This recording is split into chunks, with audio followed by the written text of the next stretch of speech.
Selamat sore, bersama saya Sandy Sopakua. Jumpa lagi kita pada KPO Online Tamrin. Masih dengan bacaan Kisah Pengharapan yang ditulis oleh Ellen G. White.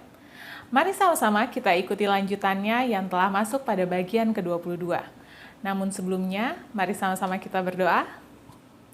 Bapa kami di surga, terima kasih Bapa atas berkat-Mu. Sekarang kami akan memulai pelajaran-Mu ya Bapa. Berkatilah dengan pelajaran ini dapat membuat kami lebih dekat lagi dan mengerti tentang bagaimana kisah-Mu ya Bapa. Terima kasih Bapa sudah mendengar dan menjawab doa kami. Dalam nama Yesus Selamat dan Penebus kami, amin.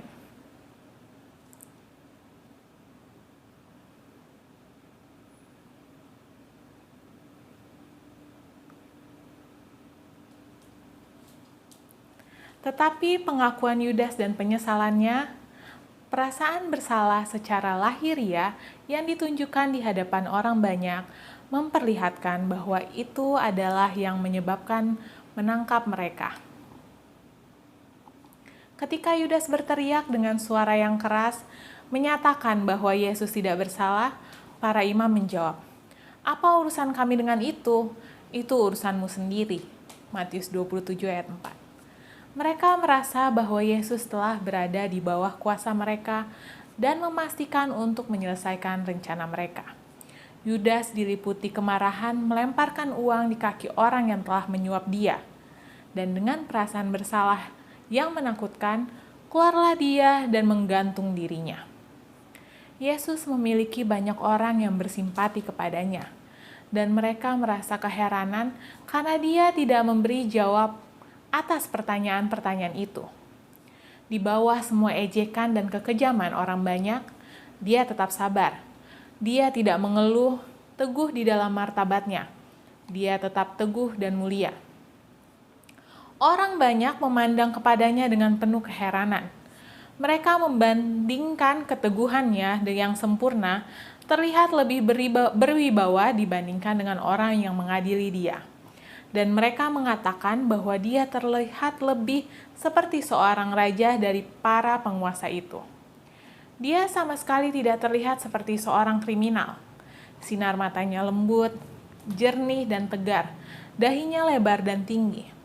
Setiap penampilannya menyatakan kekuatan yang penuh, keramahan dan tinggi derajatnya. Kesabaran dan pengendalian dirinya berbeda dengan kebanyakan orang yang sering goyah.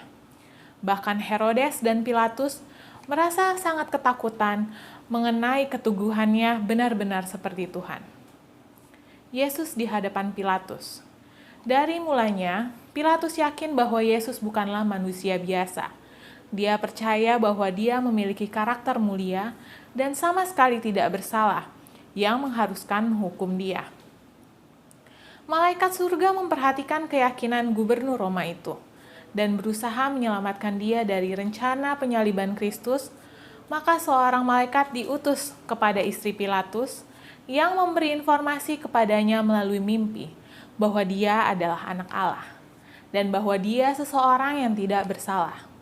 Dia segera mengirimkan surat kepada Pilatus, menyatakan bahwa dia sangat menderita di dalam mimpi karena Yesus dan memperingatkan dia untuk tidak melakukan apapun terhadap orang suci itu. Pesuruh itu menerobos orang banyak dan menyerahkan surat itu ke tangan Pilatus. Ketika dia membacanya, dia gemetar dan mukanya pucat, dan dia menjadi ragu-ragu untuk bertindak untuk menghukum Kristus. Tetapi orang Yahudi menginginkan kematiannya. Dia tidak mau menggunakan pengaruhnya yang memiliki kekuasaan itu untuk menyelamatkan Yesus. Diserahkan kepada Herodes. Ketika Pilatus mendengar bahwa Herodes berada di Yerusalem, dia merasa lega karena dia terbebas dari semua tanggung jawab untuk mengadili Yesus. Segera dia mengirim Yesus dengan penuduh-penuduhnya kepada Herodes. Penguasa ini sudah semakin kejam. Pembunuh Yohanes Pembaptis yang tidak dapat bebas pikirannya dari perasaan bersalah. Ketika dia mendengar mukjizat-mukjizat Yesus yang dilakukannya, dia merasa takut dan gemetar, meyakini bahwa dia adalah Yohanes Pembaptis yang bangkit dari kematiannya.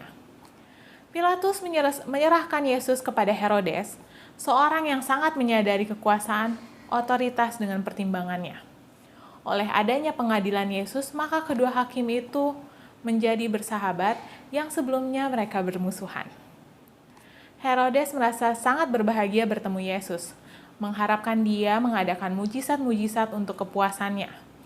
Tetapi bukanlah tugas Yesus untuk memuaskan sifat ingin tahu atau untuk mencari keselamatan dirinya sendiri. Dia menggunakan kuasa ilahinya, kuasa ajaibnya untuk keselamatan orang lain, bukan untuk kepentingannya sendiri. Kehadiran Yesus dan perkataannya selama pengadilan, dirinya memberi kesan mendalam dalam pikiran banyak orang yang berada di sana. Hasilnya terlihat sesudah kebangkitannya. Di antara mereka ada yang ditambahkan ke dalam gereja, bahkan yang diyakinkan setelah kematian Yesus.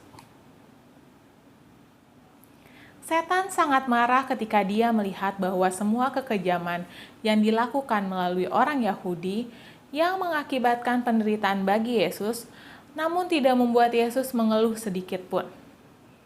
Walaupun ditimpakan kepadanya di luar kekuatan manusia biasa, dia ditopang oleh kekuatan keilahiannya, dan dia sama sekali tidak berpisah dari melakukan kehendak Bapanya. Penyaliban Yesus. Kristus yang adalah anak Allah dibawa keluar ruang pengadilan dan diserahkan kepada orang banyak untuk disalibkan. Murid-murid dan orang percaya yang berada di antara orang banyak itu ikut berjalan menuju ke Kalvari. Ibu Yesus juga berada di sana dibantu oleh Yohanes, murid yang kekasih. Hatinya diliputi perasaan marah yang tak terkatakan. Berjalan bersama murid-muridnya, dia berharap pemandangan yang sangat menyakitkan itu berubah, dan Yesus menyatakan kuasanya di hadapan musuh-musuhnya sebagai anak Allah. Dan lagi hati ibunya akan menjadi lemah ketika dia mengingat kata-kata yang dia telah katakan tentang segala sesuatu yang akan terjadi hari itu. Yesus hampir saja tidak dapat melewati gerbang rumah Pilatus ketika salib yang dipersiapkan untuk Barabas dibebankan ke atas bahunya yang terluka dan mengeluarkan darah. Salib-salib dibawa oleh teman-teman Barabas, yang juga akan dihukum mati pada saat yang sama dengan Yesus. Juru selamat hanya sanggup membawa bebannya dalam jarak dekat, karena rasa sakit dan kelelahan yang amat sangat, sebab kehilangan banyak darah, dia jatuh pingsan. Ketika dia sadar, salib itu diletakkan kembali di atas bahunya dan dia dipaksa untuk berjalan. Dia terhuyung-huyung berjalan, mengangkat beban berat, akhirnya jatuh pingsan ke tanah. Dia disangka sudah mati, tetapi akhirnya dia bangkit lagi. Para imam dan penguasa tidak merasa kasihan sedikit pun kepada korban kejahatan mereka. Tetapi mereka terlihat bahwa mustahil bagi dia untuk membawa bebannya lebih jauh. Sementara mereka memikirkan apa yang akan dilakukan, Simon orang Kirene datang dari arah berlawanan melihat orang banyak itu. Atas hasutan imam-imam, dia ditangkap dan dipaksa membawa salib Kristus.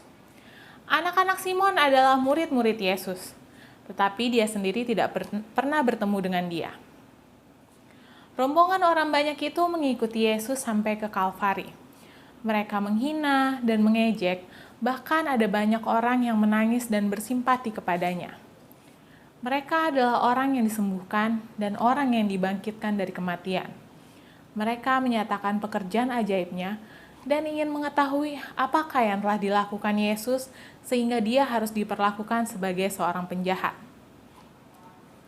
Hanya dalam beberapa hari sebelumnya, mereka bergembira dan memuji dia dengan suara nyaring berseru Hosana dan melambaikan daun palem ketika dia menaiki seekor keledai menuju Yerusalem.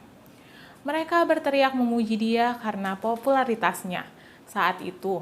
Namun, mereka dengan suara lantang menyatakan, salibkan dia, salibkan dia. Dipakukan ke salib.